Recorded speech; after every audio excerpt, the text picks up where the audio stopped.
Este tema, ahí nos va a molestar, este tema, hoy que ya se conocen las fórmulas de los compuestos, no es tan importante, pero todavía hay facultades donde les piden, o secundarias donde les piden que se explique estas leyes. Estas leyes en este momento ya son muy obvias, porque se cumplen y conociendo la fórmula sabemos cómo calcularlas sin mucho lío. Pero por ahí se lo pueden preguntar. Bueno, hay leyes, cuando no se conocía la fórmula de la sustancia, primero se identificaban algunos elementos, no se conocían los 110 elementos que conocemos ahora. Entonces, los científicos empezaron a utilizar algunos metales, algunos gases, algunas otras sustancias medio raras para ellos, o compuestos que existían en la naturaleza, y lo que probaban era hacer reacciones químicas, transformaciones físicas o transformaciones químicas. Para todo esto se trabajaba en un sistema aislado. ¿Qué quiere decir un sistema aislado? Es un sistema donde no se pierde ni masa ni energía. Pero en ese momento tampoco se consideraba que cuando hay una reacción química se pierde o se gana algo de energía. Pero considerando las balanzas que se usaban en esa época, la diferencia de masa no se podía detectar. Entonces no se conocía aún la existencia de energía que hay dentro de las sustancias. La energía es importante. Pero bueno, estas primeras leyes son muy importantes y se siguen cumpliendo. Una es la ley de la conservación de la masa. Esa es la ley de Lavoisier. ¿Qué es lo que hacía? Él utilizaba una sustancia A que reaccionaba con una sustancia B y formaba un compuesto C. ¿Cuándo me doy cuenta si esa transformación, ese cambio es físico o químico? Si ese cambio es físico, sigue siendo la misma sustancia. Si la transformación es química, antes era elementos unidos de una manera, eso se rompe y se une de una manera nueva. Entonces, A y B va a dar un compuesto C. Ese compuesto va a ser diferente. Van a ser los mismos elementos, pero unidos, formando una reacción química y un compuesto diferente. ¿Qué hacían los científicos? Como no sabían cómo era la fórmula, por ejemplo, los metales se oxidan, eso lo sabemos todos. Perdón, no todos los metales, algunos se oxidan más, otros menos, pero en general es algo común, que todos decimos, se oxidó tal metal.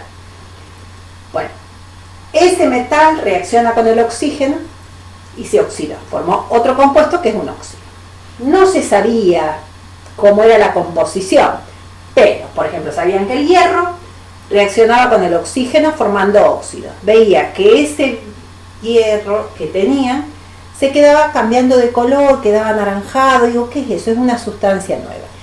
¿Qué hacían los científicos? Utilizaban una masa determinada, pesaban, masaban 5 gramos, 10 gramos, 20 gramos de ese elemento, lo hacía reaccionar con la otra sustancia que va a reaccionar, por ejemplo con el oxígeno.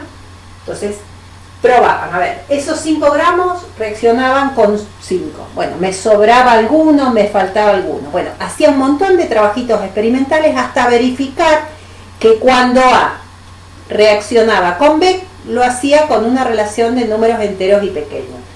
Ahí surge lo que se llama la ley de las proporciones definidas. Cuando un elemento se combina con otro elemento para formar un compuesto, lo hacen en una relación de números enteros y pequeños. Pero cuando se cumple eso, además, se cumple la ley de la conservación de la masa. 5 gramos de A necesita 4 gramos de B. 5 más 4 es la relación correcta. Por cada 5 gramos de A necesito 4 gramos de B, suponiendo que A y B sea cualquier sustancia. Entonces, la masa de A sobre la masa de B me va a dar una relación de 5 a 4. Quiere decir que por cada 5 gramos de A necesito 4 gramos de B. En lugar de trabajar 5, uso 10, obviamente voy a necesitar el doble de B. O sea, esto me está diciendo que esa es la relación correcta. Esto que estoy aplicando es utilizar la ley de las proporciones definidas de Proust. Cada sustancia tiene una composición centesimal determinada y tiene una proporción de masa, que es una proporción de números enteros y pequeños. Claro, en ese momento, como las balanzas no eran tan precisas, llegaban a números enteros, 5 gramos de uno con 4 del otro, o 50 gramos con 40, pero siempre se buscaba con los números más pequeños para buscar una relación más sencilla. Y con esto me da 9 gramos de producto. Entonces se cumple la ley de la conservación de la masa. ¿Qué dice la ley de la conservación de la masa? Cuando estoy en un sistema aislado, o sea, aislado, que no pierdo masa ni pierdo energía porque no puedo entrar en contacto con nadie. Cuando se produce ese cambio o esa transformación física o química, lo que hace es mantener la masa de la energía.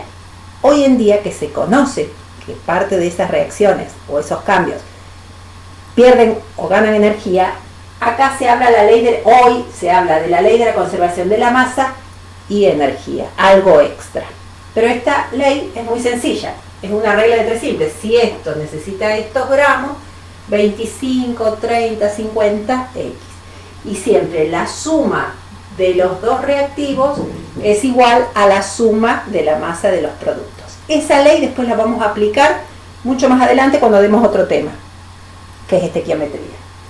Y también, sin querer, aplicamos la ley de las proporciones definidas. Cuando dos elementos se combinan, lo hacen en una relación de números enteros y pequeños. Por ejemplo, el carbono reacciona con el oxígeno. Entonces, una masa de carbono reacciona con una masa de oxígeno. Hacen un calculito, pesan la masa del carbono, pesan la masa de oxígeno y ven qué cantidad correcta necesito. Bueno, 12 gramos necesito 32. En lugar de 12 usé 6, la mitad. Bueno, necesité la mitad. En lugar de usar 6, usé 3, que es la mitad. Acá también necesité la mitad. O sea que esa relación entre la masa de carbono y la masa de oxígeno es una relación de 12 a 32, 6 a 16, 3 a 8. Lo que hago al final es dividir. 3 dividido 8 es 0,375 por cada 1 de oxígeno. Entonces, cuando yo veo esta relación, esa es la que aplican después los científicos. Cuando el carbono reacciona con el oxígeno, lo hace en una relación de números enteros y pequeños, de 3 a 8.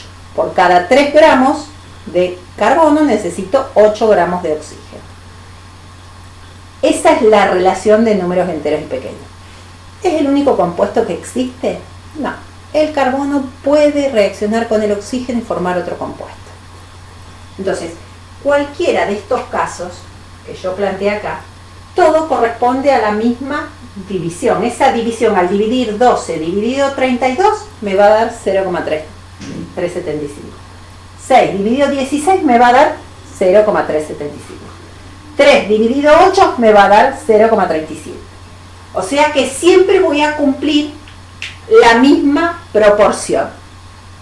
Pero se conoce otra sustancia donde esos 12 gramos de carbono necesitó o reaccionó con 16 de oxígeno, no con 32. Entonces la masa de carbono sobre la masa de oxígeno me dio otra relación. Me dio 12 sobre 16. No es lo mismo.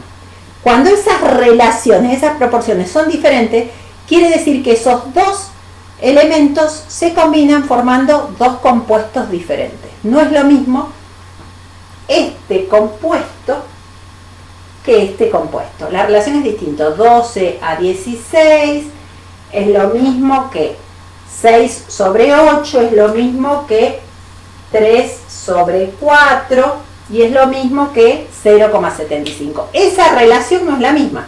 3 se combina con 8, en cambio acá 3 se combina con 4. Entonces, acá apliqué la ley de Proust, pero en dos compuestos diferentes.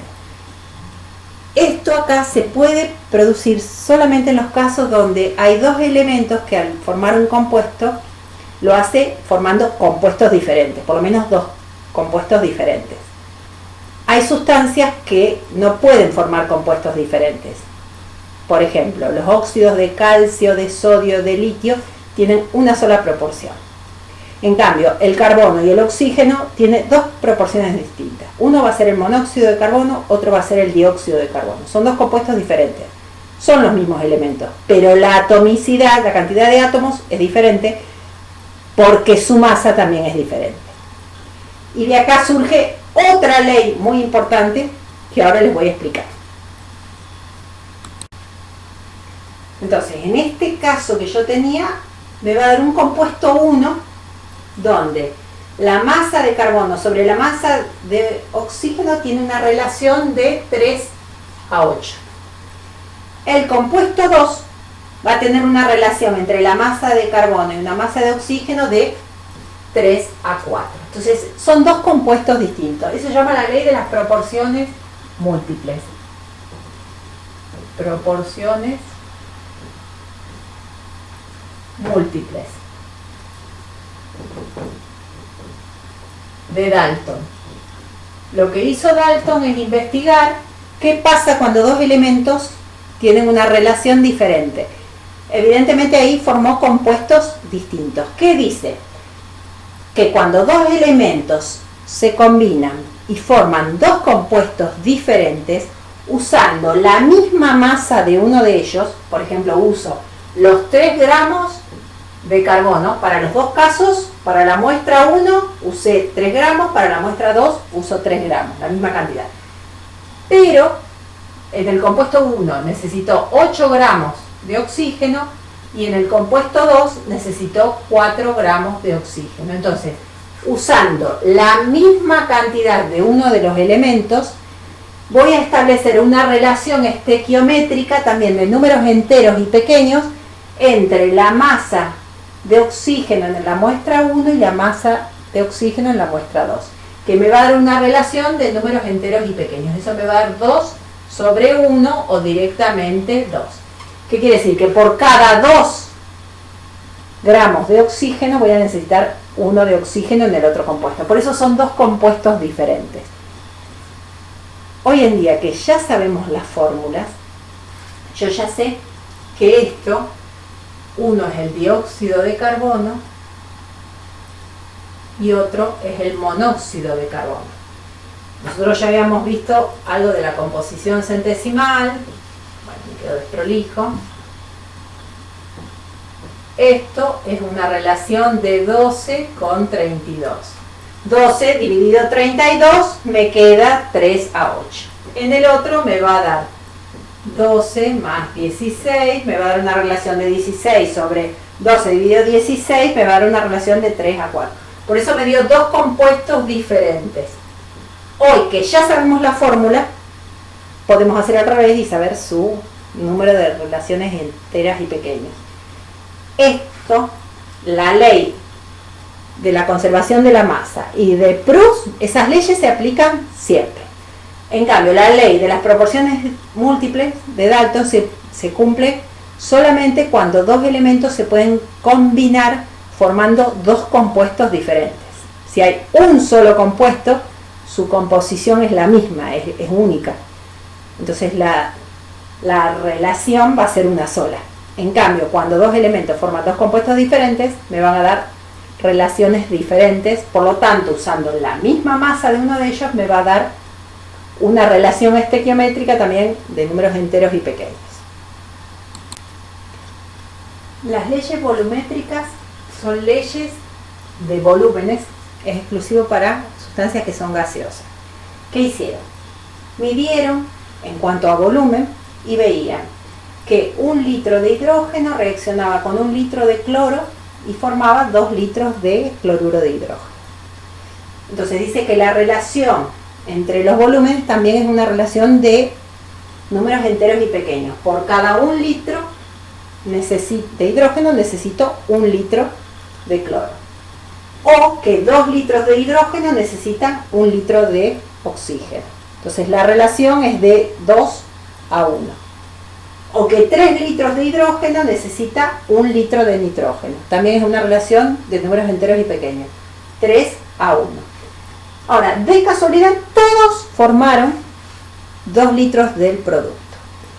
Y acá Esto era teoría con la práctica. Entonces los trabajitos experimentales, antes se creía que 1 litro de hidrógeno, creían que adentro de 1 litro represento volúmenes iguales de gases diferentes en las mismas condiciones de presión y temperatura, tienen la misma cantidad de átomos, se creía antes. Entonces yo voy a representar un átomo de hidrógeno, voy a representar un átomo de cloro, y al juntarse me debería dar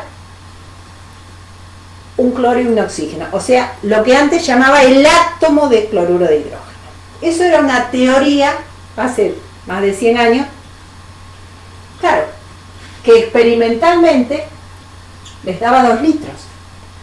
Entonces, Dalton no había considerado una situación muy importante. Hay muchas sustancias que son biatómicas. Eso lo sacó por deducción Avogadro, es una teoría de Avogadro, que dice que cuando volúmenes iguales de gases diferentes en las mismas condiciones de presión y temperatura tienen la misma cantidad de moléculas, y las moléculas es un conjunto de átomos, y que el hidrógeno es biatómico, entonces son 2 átomos juntos, el cloro también es biatómico, entonces por eso me formaron la segunda molécula y ocupa ese espacio. Voy a necesitar 2 litros de hidrógeno y 1 litro de oxígeno, pero ya sabemos que el hidrógeno es biatómico, el oxígeno también es biatómico. Al romperse me va a formar agua, y el agua ¿qué va a tener? Una molécula con un átomo de oxígeno y 2 de hidrógeno, 1 de oxígeno y 2 de hidrógeno. Entonces las pelotitas de cada clase son iguales.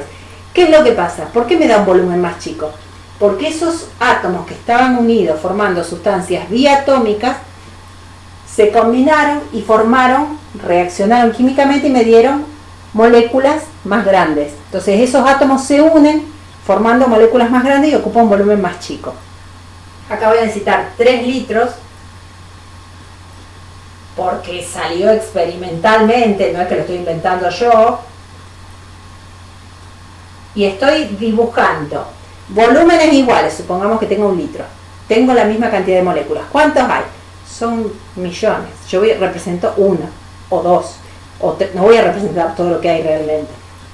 Entonces 3 volúmenes adentro de cada litro representa una molécula, va a reaccionar con 1 litro donde adentro tengo una molécula de nitrógeno que también es diatómico, y me va a dar 2 moléculas de amoníaco que tiene 1 nitrógeno y 3 hidrógenos. Entonces las pelotitas, que son 6 átomos de hidrógeno, 6 átomos de hidrógeno, 2 de nitrógeno, 2 de nitrógeno. Entonces esta cuestión de las leyes volumétricas también es una relación de números enteros y pequeños, y de paso vimos el avance donde Dalton se creía que el átomo era la menor porción de la materia y que los átomos se unían entre sí, formaban átomos, y en realidad los átomos al unirse entre sí forman moléculas o partículas, que son conjunto de átomos. Entonces cada sustancia tiene una fórmula, adentro de esa fórmula o en esa molécula o en esa partícula, adentro hay átomos, que pueden ser iguales o diferentes. Pero ahí encontró una gran deducción, que es el conjunto de átomos formando moléculas. En esa época se consideraban algunos elementos, no se conocía todo lo que se conoce ahora, pero fue un avance importante. Nosotros ahora ya sabemos, y lo vamos a hacer geométricamente de otra manera, mucho más rápido, porque ya vamos a saber cuáles son las fórmulas de las sustancias que vamos a tener que aprender. ¿Listo? Es un tema que por ahí les pueden preguntar.